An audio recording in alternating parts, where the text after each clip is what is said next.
Memang ada banyak rumah tangga hari-hari ini saudara ngalamin situasi yang tidak mudah. Ada banyak rumah tangga hari ini saudara hancur dengan bisa dibilang saudara suasana neraka. Dan saya mau bilang saudara, memang iblis menjadikan rumah tangga, iblis menjadikan keluarga sebagai sasaran utama. Kenapa? Karena keluarga mungkin organisasi terkecil, tetapi keluarga punya dampak yang besar. Karena rumah tangga hancur, ada orang-orang yang akhirnya hidupnya hancur. Karena rumah tangga hancur, ada suami-suami karirnya hancur. Karena bicara tentang rumah tangga hancur, ada banyak istri-istri bisnisnya, pekerjaannya hancur. Karena rumah tangga hancur, keluarga hancur, ada banyak anak muda ngalamin yang namanya hancurnya masa depan saudara.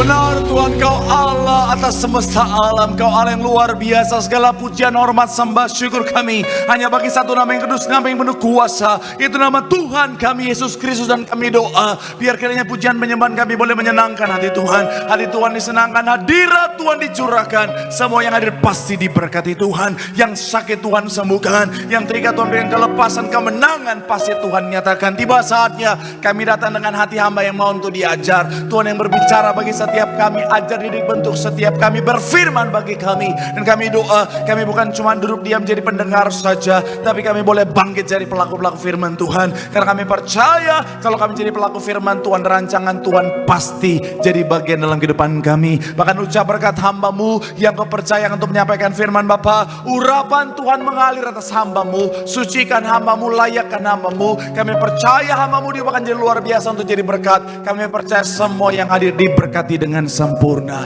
Isi hatimu yang disampaikan, segala kemuliaannya buat Tuhan. Mari yang siap diberkati dengan sukacita, dengan iman, dengan bangga, sama-sama kita mau katakan amin. Tepuk tangan yang paling meriah buat Tuhan. Silakan duduk saudara. Terima kasih buat setiap rekan-rekan yang sudah melayani dengan luar biasa. Dan dari mimbar, dari tempat ini saya mau sampaikan salam damai sejahtera, shalom. Sekali lagi shalom. Haleluya. Dalam Tuhan ada sukacita, amin. Dan di mana ada sukacita pasti ada senyuman di wajahnya. Sama-sama boleh berikan senyuman. Jumpai kanan kirimu, depan belakangmu, katakan mari bersukacita dalam Tuhan. Minimal 2-3 orang. Ayo, senyuman awal bulan, wajah-wajah waru gajian. Haleluya. Bilang sama kanan kirimu sukacita.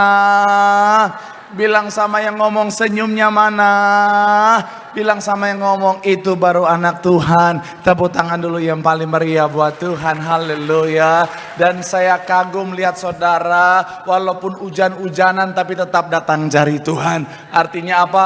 Saudara adalah pribadi yang cinta Tuhan, amin. Dan saya mau bilang saudara, orang yang cinta Tuhan, setia sama Tuhan, janji Tuhan, hidupnya anak cucunya pasti diberkati Tuhan. Tepuk tangan yang paling meriah buat Tuhan. Sama-sama bilang sama saya, aku pasti diberkati Tuhan. Anak cucuku pasti diberkati Tuhan. Bilang kanan kirimu, kamu juga pasti diberkati Tuhan. Bilang sama yang ngomong, kamu luar biasa. Bilang sama yang ngomong, semangat. Tepuk tangan yang paling meriah buat Tuhan. Haleluya, haleluya. Dan sebelum saudara menghujat rambut saya, saudara,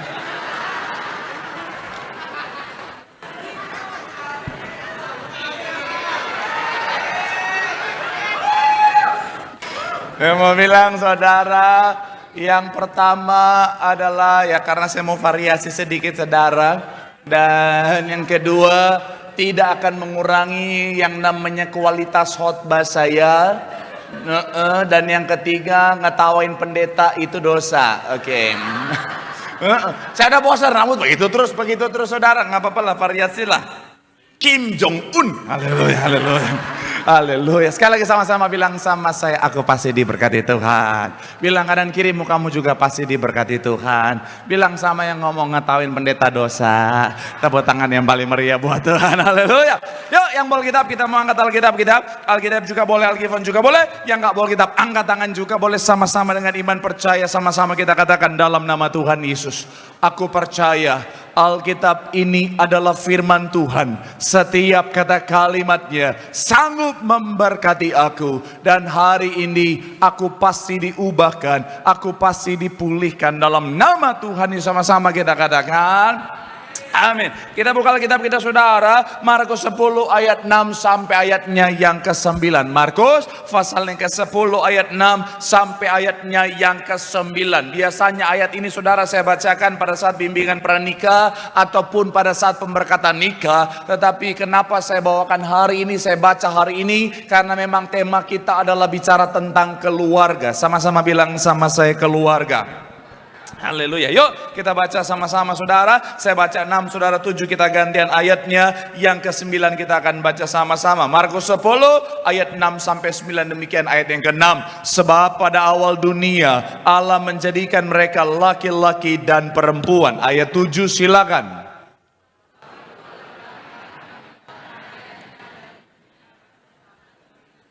Ayat yang ke-8 dikatakan apa? Sehingga keduanya itu menjadi satu daging. Demikianlah mereka bukan lagi dua, melainkan satu. Ayat 9 sama-sama 3. Iya, karena itu apa yang telah dipersatukan Allah tidak boleh.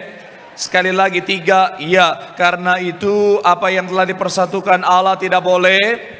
Saya percaya setiap orang saudara pasti ingin keluarganya harmonis. Amin. Saya percaya siapapun saudara, saudara dalam posisi sebagai anak kah, sebagai orang tua kah, sebagai suami kah, sebagai istri kah, saya percaya kita punya doa yang sama, harapan yang sama, keinginan yang sama, bahwa rumah tangga kita akan menjadi rumah tangga yang harmonis, rumah tangga yang ada damai sejahtera di dalamnya, rumah tangga yang ada sukacita di dalamnya. Bahkan kalau bahasa Alkitabnya saya bisa bilang saudara, rumah tangga suasana sorga. Sama-sama bilang sama saya, suasana sorga. Amin. Tapi akhirnya saudara, mungkin ada banyak di antara saudara bilang begini, Pak Pendeta, tapi pada kenyataannya hari-hari ini Pak Pendeta, jangankan bicara tentang suasana sorga, mau mendekati suasana sorga saja kayaknya mustahil Pak Pendeta. Jangankan mendekati suasana sorga Pak Pendeta, rumah tangga saya yang sementara saya jalani hari-hari ini adalah rumah tangga suasana neraka Pak Pendeta.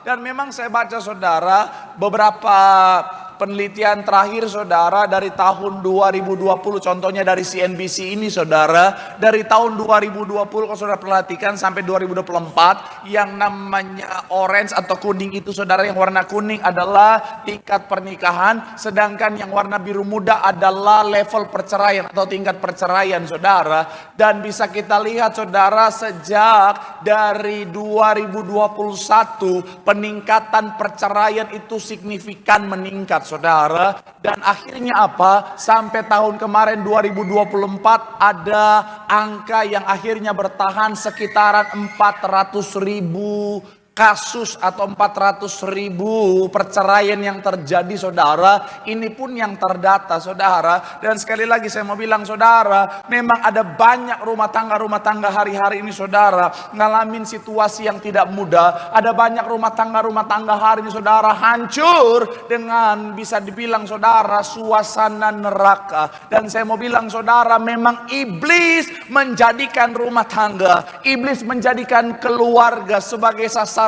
utama. Kenapa? Karena keluarga mungkin organisasi terkecil, tetapi keluarga punya dampak yang besar. Karena rumah tangga hancur, ada orang-orang yang akhirnya hidupnya hancur. Karena rumah tangga hancur, ada suami-suami karirnya hancur. Karena bicara tentang rumah tangga hancur, ada banyak istri-istri bisnisnya, pekerjaannya hancur. Karena rumah tangga hancur, keluarga hancur, ada banyak anak-anak muda ngalamin yang namanya hancurnya masa depan saudara. Saya mau bilang sekali lagi saudara, tetapi anak Tuhan tidak boleh kalah, katakan amin. Saudara dan saya, kita diciptakan bukan untuk kalah, tetapi untuk menang. Makanya saudara dan saya, jangan biarkan keluarga kita, rumah tangga kita kalah oleh serangan si jahat saudara. Tetapi apa, kita harus menang.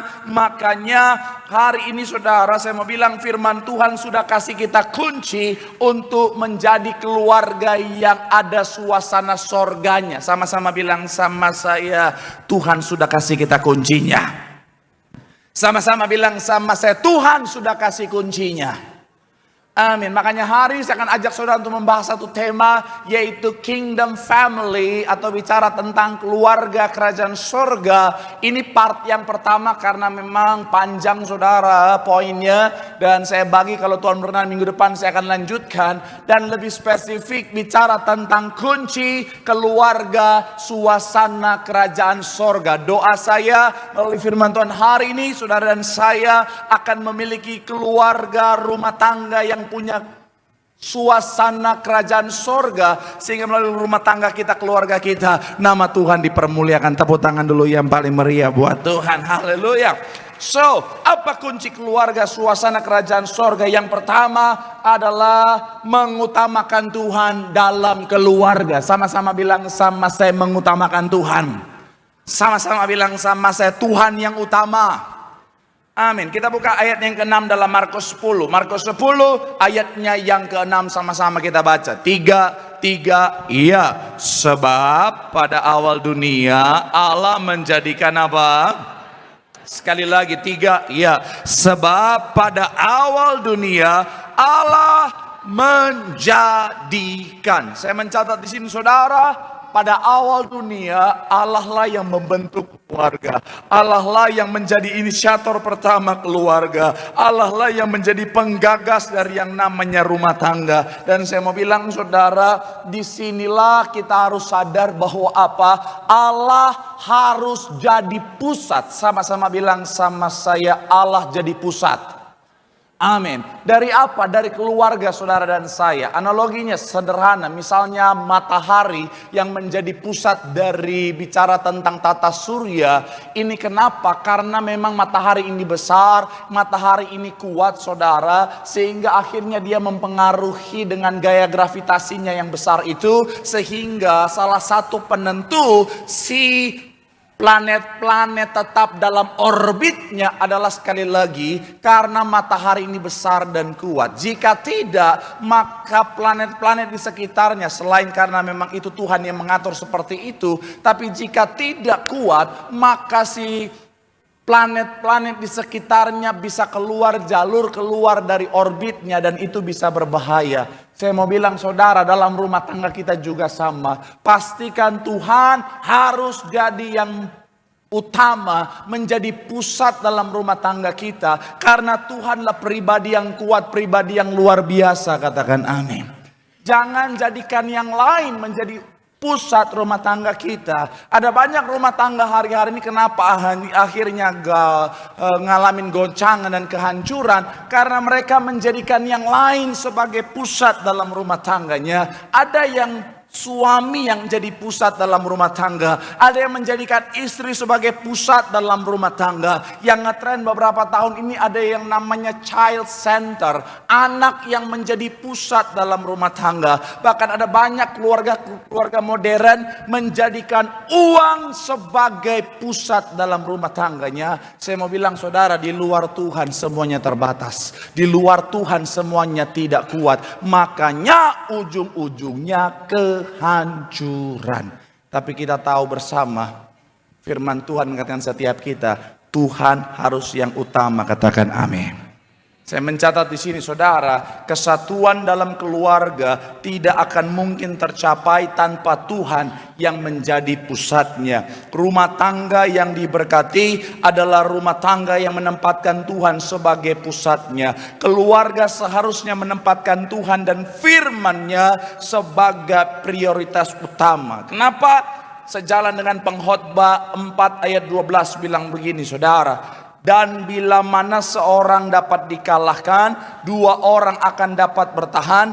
Tali 3 lembar tak mudah diputuskan. Ini gambaran keluarga. Kalau hanya suami saja itu tidak akan kuat, bersama dengan istri masih bisa bertahan, tapi ujung-ujungnya tidak kuat. Kenapa? Karena terbatas. Tapi kalau 3 artinya ada Tuhan di dalamnya. Sama seperti gambar ini saudara, semakin dekat suami istri dengan Tuhan, semakin dekat mereka. Tuhan yang jadi pusat dalam rumah tangga, di situ ada kekuatan, di situ ada suasana sorga. Katakan amin.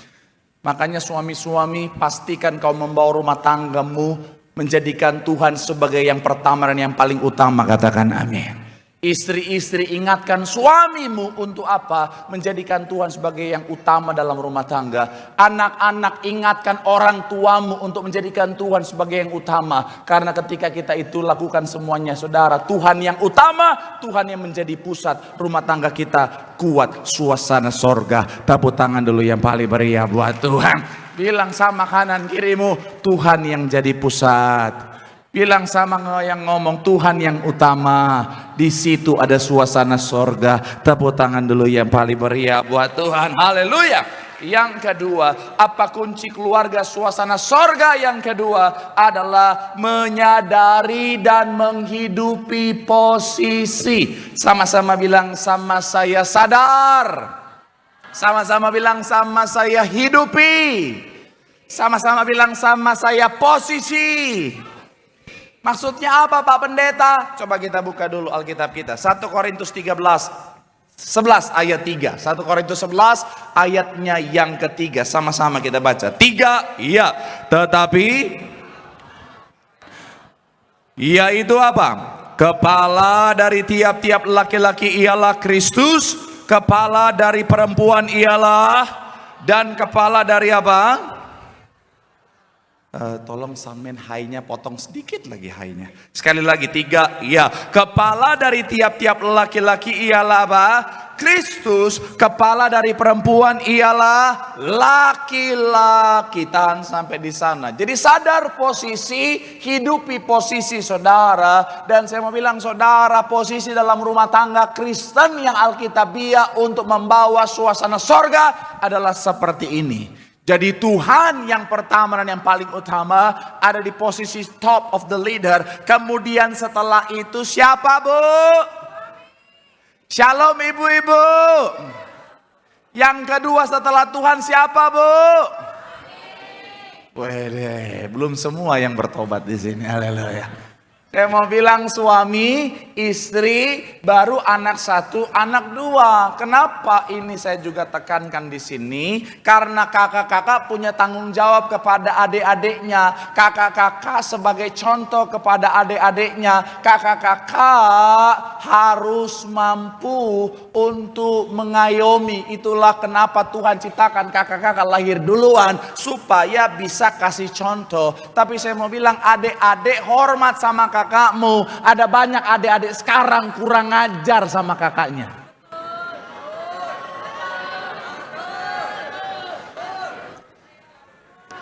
Tadi saya mau bilang bukan yang di sini, yang di Tambun. Ternyata di sini banyak ya. Ada banyak adik-adik sekarang kurang ajar sama kakak-kakaknya. Betul kakak-kakak? Darah Yesus. Tolong urusan rumah tangga jangan bawa di sini. Kita fokus pada suami istri saudara. Saya mau bilang saudara, di dalam rumah tangga Tuhan ciptakan suami untuk jadi pemimpin dalam rumah tangga. Suami sebagai posisinya harus jadi imam, harus jadi kepala dalam rumah tangga. Saya mau bilang saudara, nggak peduli Bu seberapa hebat kau di luar sana, nggak peduli seberapa kaya kau di luar sana, nggak peduli seberapa sukses kau di luar sana Bu. Kau harus ingat di rumah tangga, kau harus hormat sama suami.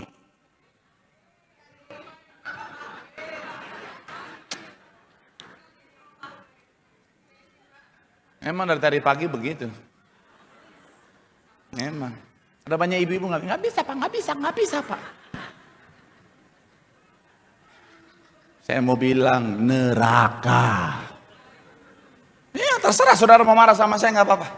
Saya percaya kenapa Tuhan kasih ini di awal bulan. Karena sekalipun ibu marah-marah nggak akan lama-lama karena transferan sudah lancar dari suami. Tapi saya mau bilang Bu, iya. Ada banyak rumah tangga kenapa hancur rasa neraka jauh dari sorga. Karena ada banyak istri-istri mau melangkahi kepemimpinan suami.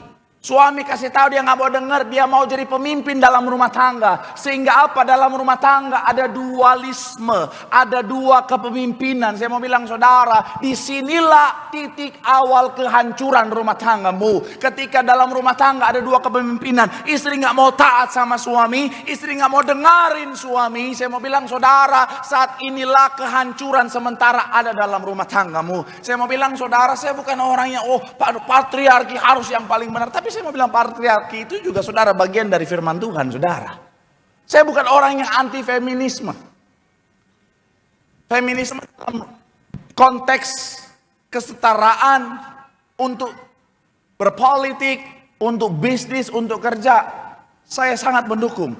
Tapi kalau sudah dalam rumah tangga, Bu, marah. Kalau sudah dalam rumah tangga, Bu, sehebat apapun kau di luar, di rumah istri harus sadar posisi. Amin.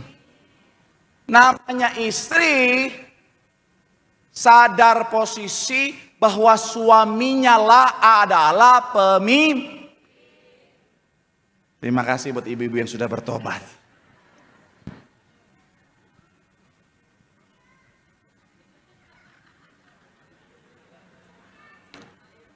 Memang ini bagian paling sensitif. Tapi nggak apa-apa, saya sudah berhasil lolos 7 sesi hari ini, saudara. Saya percaya kalau Tuhan sudah menolong sebelumnya, saat ini juga Tuhan pasti tolong.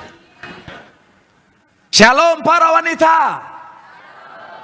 Jadilah wanita yang mau dan sadar bahkan menghidupi bahwa memang wanita harus menghargai pemimpin dalam rumah tangga. Masih udah mulai nambah yang bertobat. Mohon maaf ya, disinilah saya salut sama saudara istri-istri dari saudara sepupu kita. Mohon maaf ya, istri-istri saudara sepupu kita, suaminya marah, mama. Mereka langsung, ampun papa, jangan talak mama. Rumah tangganya sakinah mawadah warahmah. Istri Kristen, apalagi yang ada darah Ambon, Batak, Manado, Papua. Suami belum ngomong baru apa?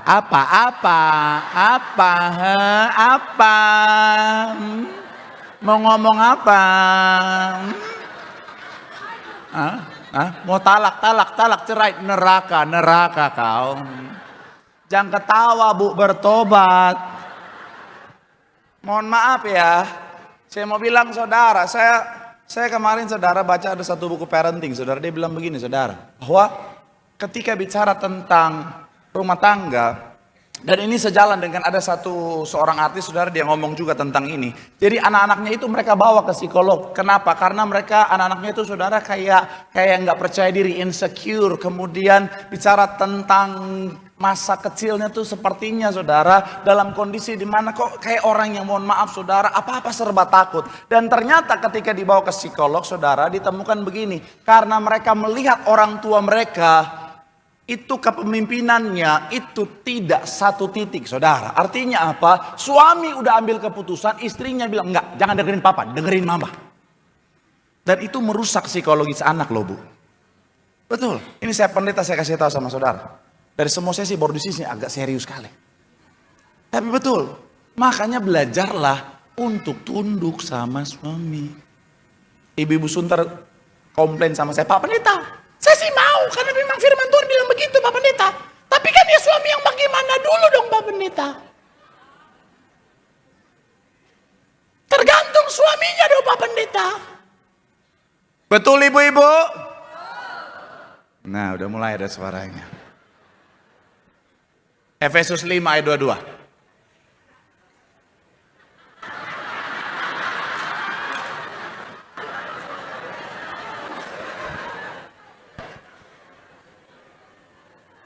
Karena kalau mau berdebat ini wanita-wanita ini lahir bibir duluan biasanya. Efesus 5 ayat 22. Bapak-bapak, capture ini, foto ini di rumahmu. Jadikanlah ini menjadi loh dalam hatimu. Sama-sama, 3, ya. Hai istri, tunduklah kepada suamimu seperti kepada Tuhan, tetapi lihatlah dulu suamimu seperti apa.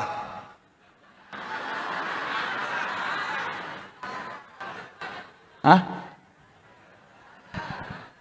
Beda kali. Sekali lagi, 3, ya. Hai istri, tunduklah kepada suamimu seperti kepada, tapi lihat dulu transferannya lancar atau tidak. Ada nggak lihat dulu gimana? Nggak? Tenang, baru koma, ada harapan. Ayat yang ke-23 dikatakan apa? Karena suami adalah kepala istri, sama seperti Kristus adalah kepala jemaat. Titik. Artinya apa? Mau seperti apapun suamimu, tugas istri tunduk. Nggak ada yang amin, haleluya. Kata tunduk bahasa aslinya aidias, menempatkan diri di bawah kehendak suami. Dalam segala sesuatu di ayat yang ke-24 punya makna pas atau semua hal ketaatan penuh selama tidak bertentangan dengan firman Tuhan. Memang saya curiga di sini mayoritas ibu-ibunya orang Ambon, Batak, Manado, Papua. Memang horas. Kalau bahas ini saya mah itu, saya mah sudah. Tapi Bapak Gembala ajar saya, Ibu Gembala ajar saya, firman Tuhan harus disampaikan, ya katakan, ya tidak katakan tidak. Jangan fokus menyenangkan hati jemaat tapi tidak mengabarkan kebenaran. Saya mau bilang buat ibu-ibu sekali lagi, Bu, suami adalah kepala dalam rumah tangga. Betul para pria? Iya. Gitu dong. Suami-suami harus menyuarakan kebenaran. Nggak apa-apa istri marah, nggak apa-apa tidur di luar. Saya selalu bilang lebih baik tidur di luar dengan harga diri. Iya. Tapi saya ngerti Bu, tenang, saya akomodir. Ada banyak istri-istri zaman sekarang, kenapa akhirnya di luar daripada kalau misalnya single parent saudara, tapi ada banyak istri-istri akhirnya apa? Mereka akhirnya menaikkan dirinya sebagai pemimpin dalam rumah tangga. Karena memang ada banyak suami-suami zaman sekarang gak bisa jadi pemimpin dalam rumah tangga.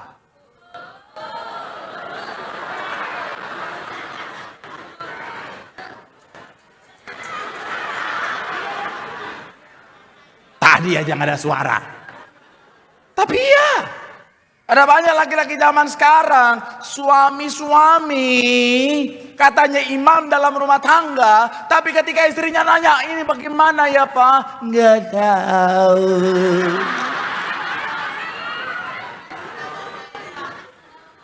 Mohon maaf ya, lazy. Saya mau bilang ya, nggak boleh. Suami sebagai imam harus mampu memimpin dalam rumah tangga, amin. Pesan saya buat anak-anak muda terutama yang wanita yang belum menikah. Shalom para wanita yang belum menikah. Jangan menikah dengan laki-laki yang tidak mampu jadi pemimpin dalam rumah tanggamu kelak. Iya, karena kasihan dirimu nanti kau menderita. Pilihlah laki-laki yang mampu jadi pemimpin. Kenapa? Karena pemimpin harus ambil keputusan yang sesuai dengan panggilan Tuhan dalam kehidupannya. Jadi kalau ditanya, ini bagaimana ya? Jangan, nggak tahu. Tapi sayang bagaimana dong? Terserah. Udah, hilang. Rumah tanggamu hilang. Ke laut rumah tanggamu hilang. Laki-laki sebagai pemimpin harus punya visi harus ada misi. Jadi ketika ditanya, oh bagaimana hal yang esensi dalam rumah tangga, oh ini aku harus ambil ini. Supaya apa? Mencapai tujuan. Jangan laki-laki nggak bisa memimpin. Betul para wanita? Oh ada ternyata wanita di sini ya. Ya, saya mau bilang sekali lagi saudara, Bu, sehebat apapun dirimu, Bu, ayo. Jadilah istri-istri yang mau tunduk sama suami. Amin. Belajar dari Ibu Gembala Sidang. Beliau itu Ibu Gembala yang sosok wanita yang luar biasa. Beliau itu sosok wanita yang luar biasa. Tetapi beliau mau tunduk kepada Bapak Gembala sebagai suami dalam rumah tangganya. Jadi ya udahlah. Tapi pesan saya ya buat para wanita-wanita, terutama ibu-ibu ya. Shalom ibu-ibu. Mohon maaf bapak-bapak jangan dengar, ini khusus hamba Tuhan dengan para istri, para ibu-ibu ya, para wanita ya. Laki-laki itu kepala, oke? Tapi istri itu leher. Gini, dalam rumah tangga, kepala harus jadi decision maker. Ada satu profesor yang saya ikut seminarnya. Dia bukan Kristen tapi Alkitabiah sekali pembahasannya. Dia bilang begini, dalam rumah tangga yang harus ketok palu harus suami. Karena itu berkaitan dengan harga dirinya sebagai suami. Ibu-ibu jangan ambil keputusan langsung. Mama aja, gini mama. Jangan. Tetap suami harus ketok palu. Karena gini, laki-laki itu akan melakukan apa saja untuk keluarga. Asal jangan disuruh. Bingung ya? Makanya makan dulu sebelum ke gereja. Contoh gini Bu, contoh gini. Genteng bocor nih, bocor. Jangan kau bilang, Papa gimana sih main HP terus itu benerin dong, bagaimana sih Pak? Malas dia ditutup kuping. Jangan. Persuasif. Jadi kau datangnya bilang, Pak gimana ya bocor tuh gimana ya? Soalnya tadi mama lihat netes terus, nggak akan hitungan 3 naik dia itu saudara. Betul. Sekalipun kau bilang, Pak tapi hujan, naik dia tenang. Petir Pak tenang, aku Thor putra petir. Naik, asal jangan disuruh. Iya, ini teknik ini. Karena gini. Laki-laki memang kepala pengambil keputusan, tapi istri itu leher. Perhatikan ini kalau masih bingung.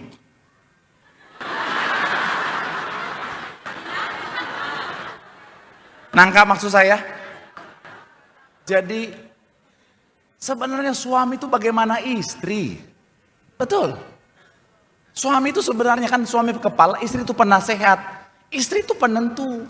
Istri ngomong apa sebagai suami itu akan ambil keputusan searah dengan masukan istri. Karena saya baru sadar ini setelah menikah. Ya. Saya lagi lihat barang nih, saya lihat bagus. Saya nanya sama istri saya gini mana ya? Ini menurut kamu gimana ya?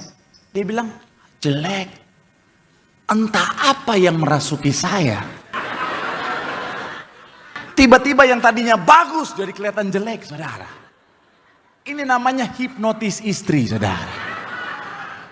Jadi udah Bu, persuasif, jangan sentuh egonya. Tetap suami harus jadi kepala dalam rumah tangga. Ketika suami jadi kepala rumah tangga, istri jadi penopang, penolong suami, anak-anak taat, tunduk sama orang tua, suasana sorga akan jadi bagian dalam rumah tangga. Mau tepuk tangan dulu yang paling meriah buat Tuhan.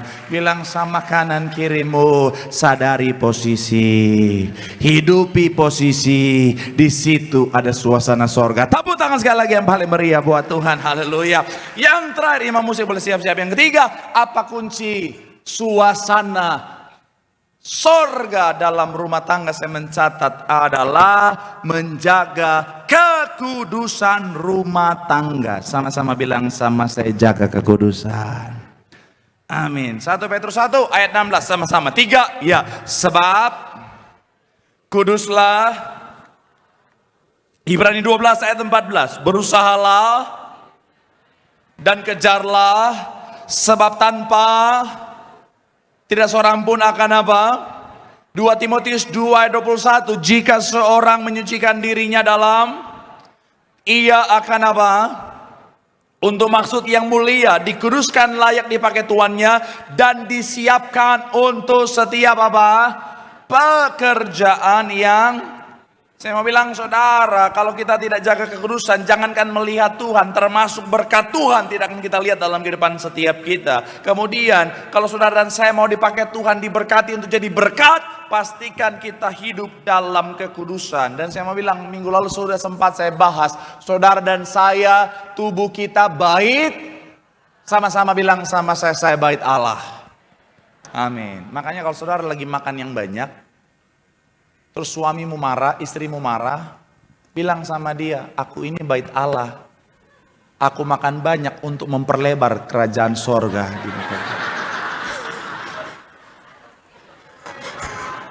Iya dong.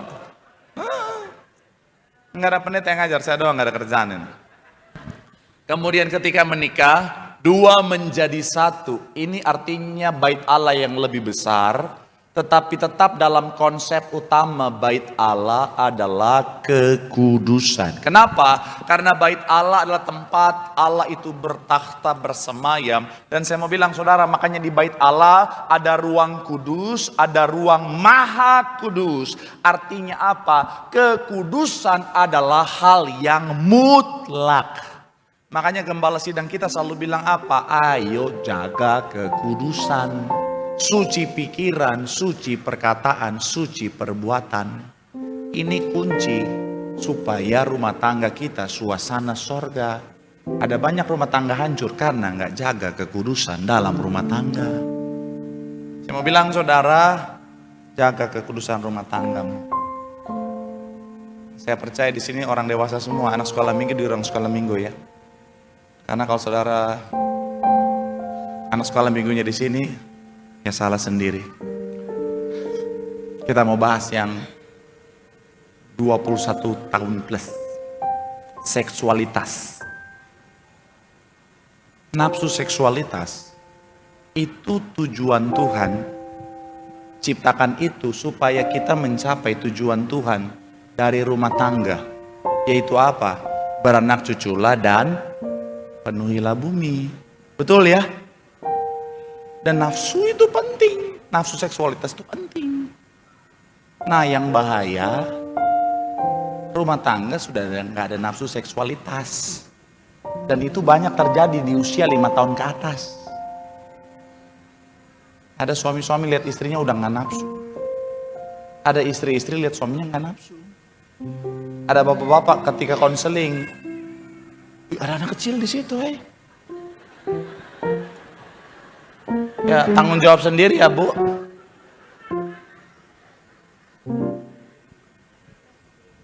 Iya loh, ada suami istri konseling. Saya tanya kenapa udah sampai masih nafsu atau suaminya ada. Dari ekspresinya kayaknya bukan cuma udah nggak nafsu, udah nek lihat istri.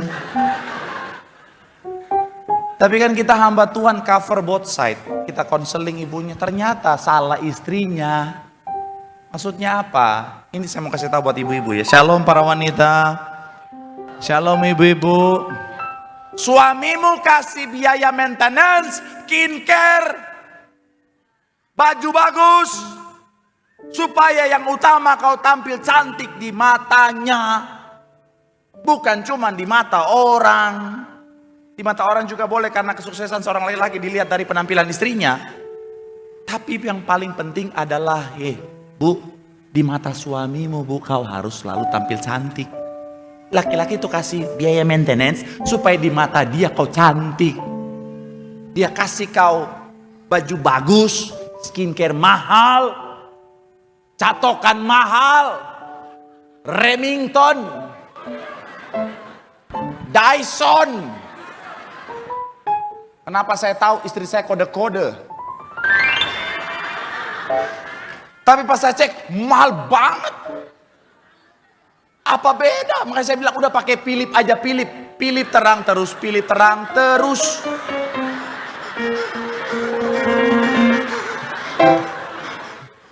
Dyson mahal, Philip aja. Atau ada yang merek Changhong. Dinginnya sampai pagi. Suami kasih istri segala yang terbaik Bu, supaya kau cantik juga di depannya. Jangan cuma di depan orang kau cantik, mau keluar aja dandan alis semuanya, blush on, lipstick. pakai baju bagus, pas di rumah aja buluk terus. Rambut udah kayak singa, muka udah kayak cucian kotor, baju daster terus. Iya loh. Kalau di luar, oh Chanel, 1 million. Di rumah minyak kayu putih terus.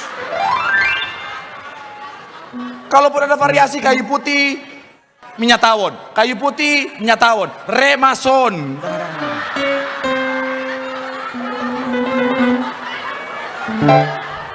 Setiap kali suami mendekat,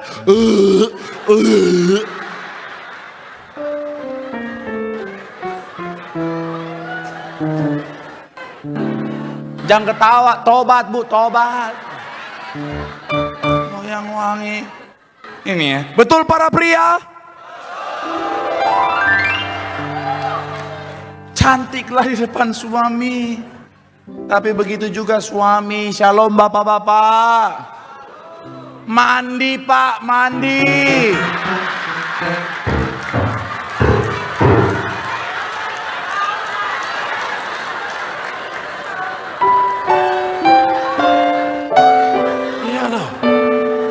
Mentang-mentang libur aja, nggak mandi seharian, istri lewat, bantar gebang kok pindah ke kamar.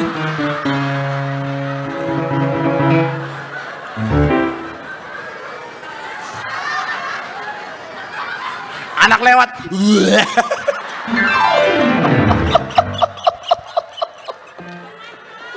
aduh, Pak. Olahraga pak, fitness pak, nggak harus six pack, at least nggak buncit gitu pak. Yalah, supaya istri juga lihat ada nafsunya gitu.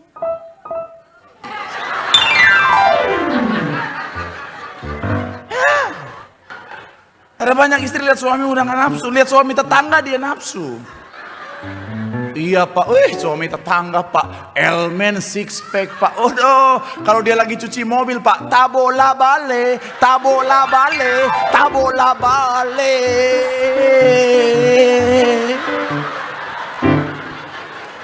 Sampai mata saya tabola bale pak.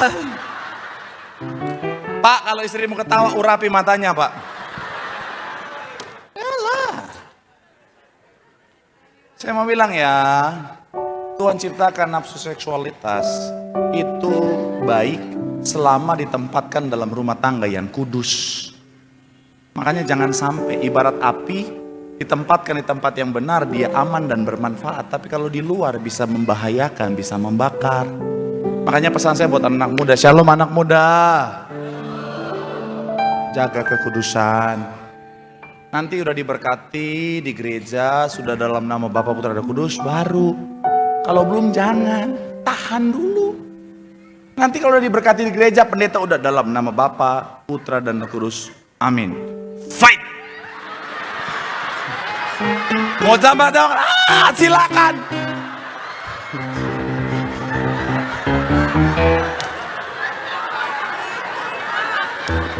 Sudah sah.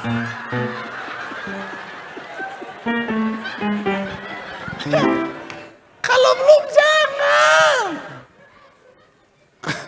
Kalau pacarmu gatal, urapi dia dalam nama Yesus. Kalau dia gay gatal, ambil yang karbon dalam nama Yesus. Sekali lagi, karena kekudusan ini penting. Dan saya akan tutup dengan kekudusan yang dimaksud juga soal kekudusan lumbung-lumbung dalam rumah tanggamu. Jangan izinkan Pak, Bu, uang haram kau kasih makan sama istri dan anak-anakmu. Yes. Jangan bawa, karena itu kutuk yang akan menghancurkan rumah tanggamu. Lebih baik sedikit dalam kejujuran, dalam kebenaran daripada banyak dalam ketidakadilan.